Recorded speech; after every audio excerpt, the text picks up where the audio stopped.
Eagle-eyed viewers among you, who also actually watch my channel, might have noticed that in one shot in my last video, I was not using an iPhone 6s, which was my previous phone to date. Oh, what's the deal? Did I get a new phone, or am I just borrowing someone else's phone? Well, the former of those two is right.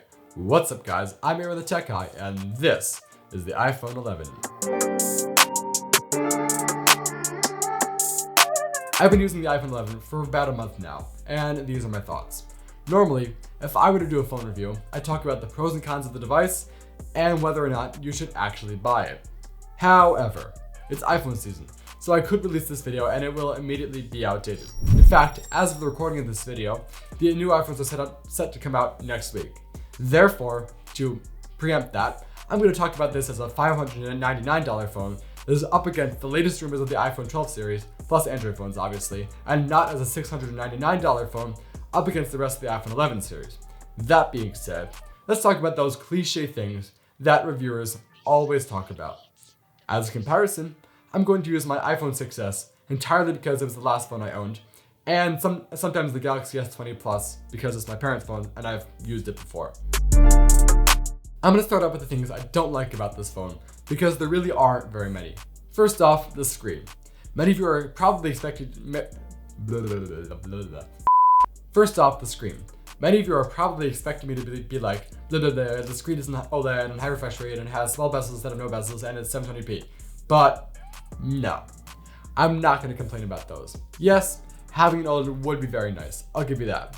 But high refresh rates? Nah. I've tried the high refresh rates on the Galaxy S20. While the difference was noticeable, it wasn't really an appreciable difference. And you know what does make a difference though? The touch refresh rate and how iOS handles touch input. According to this article from Bebom, iOS gives touch input higher priority than all the other main system processes, giving a near instant response, while Android just puts a touch input in a queue with the rest of the system processes, resulting in more lag. The touch refresh rate of iPhones 10 and later are also 120 Hz, twice the screen refresh rate. Consequently, the smoothness on the iPhone 11 and Galaxy S20 are nearly identical in real life, despite what a slow motion camera might tell you. But I digress. What I meant to complain about here is two things: size and 3D touch, or rather the lack of it. First, the size. I have pretty average sized hands, and I liked the size of the old non-plus size iPhones because I could comfortably use them with one hand. For me, the iPhone 11 is not really a one-handed phone, resulting in actions taking just a little bit longer to do than on my 6s. Next, 3D touch. Really liked it on my 6s, and I'm kind of just sad it's gone. I really did use all its functionality. The only other minor things that I have to complain about are the headphone jack. Would have liked it that time my AirPods broke, and the inclusion of only a 5-watt charger in the box. But I more or less just charge my phone overnight, so it doesn't matter to me. Okay, now it's time for the good things, and boy are there plenty. I'll start with the thing that jumped out to me immediately. This thing is freaking fast, and I thought my old phone was pretty snappy. Due to the new A13 Bionic chip, apps load up instantly, and certain apps, actually whether I'm looking at you, that just wouldn't work on my 6s, work perfectly on the 11. Also, when doing things like editing in Lightroom, my edits show up much faster, and photos export at a much faster rate. Two more things that contribute to the speed are the gestures and the RAM management. Since the home button needs to lag for a few seconds to make sure you didn't double press, there is always a slight lag from when you press the home button and from when that press actually did anything. Similar to how if you have Apple Pay enabled on the iPhone 11, the power button lags a tiny little bit. But due to the implementation of the swipe gestures, there is zero lag, and things just happen so much faster. The iPhone 11 also has 4 GB of RAM compared to the 6s's 2, so many more apps can stay open in memory.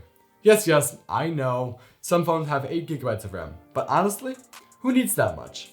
Who wants a stylus? iOS's RAM management system prioritizes apps that cannot reload, such as an open video in YouTube, so you almost never notice apps closing in background and you're losing your save state. Next, battery life. I used to get 1.5 to 2 hours of screen on time with my 6s, which had a brand new battery. And as of recording this video, I'm a little bit worried because I'm using the 6s to read my script. The iPhone 11 gets 6 to 7 hours. I think that speaks for itself. I cannot kill this thing in a day, period, end of conversation. The cameras are also an area of significant improvement. Unfortunately, I'm not a terribly amazing person to ask about the camera's point and shoot ability in photos because I shoot raw. and I edit all my photos. But here are a few examples of photos I've taken with this device, which I guess will give you a good idea of how much I was able to push this camera.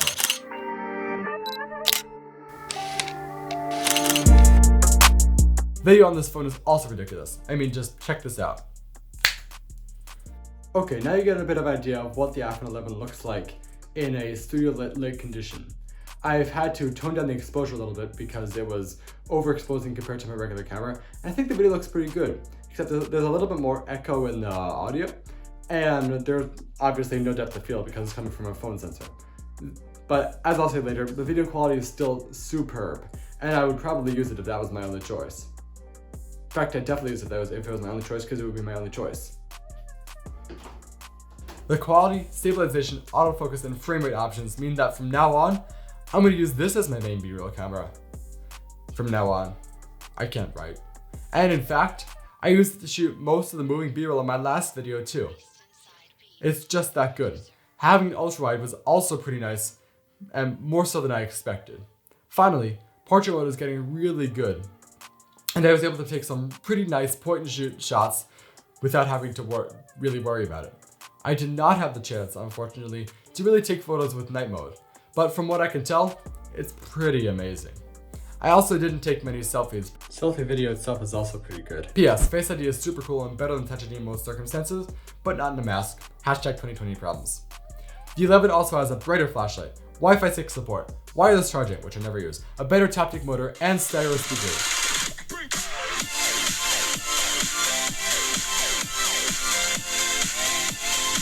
And it also looks super cool, I know.